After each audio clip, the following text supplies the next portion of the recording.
স্বামী স্ত্রীর সম্পর্ক কত সুন্দর, কিন্তু আল্লাহ না করুক একজনের কিছু হলে আরেকজন কিন্তু নতুন জীবনসঙ্গী ঠিকই বেছে নেয়। এক্ষেত্রে কষ্ট হয় কেবল সন্তানের। তবে বাবা মারা গেলে মা কিন্তু কোনো না কোনোভাবে যত কষ্টই হোক সন্তানদের বুকে আগলে রেখে মানুষ করে। অনেকে অনেকভাবে অনেক কথা বলে বিয়ে করার জন্য, কিন্তু মা সাধারণত একাই জীবন পার করে।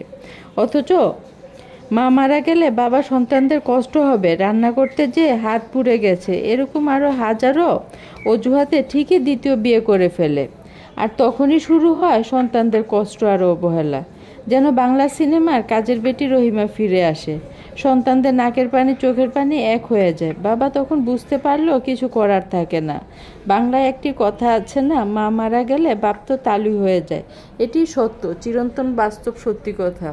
আল্লাহ হাফেজ, সবাই ভালো থাকবেন। আর আমার ভিডিওটি পছন্দ হলে একটি লাইক শেয়ার করতে ভুলবেন না।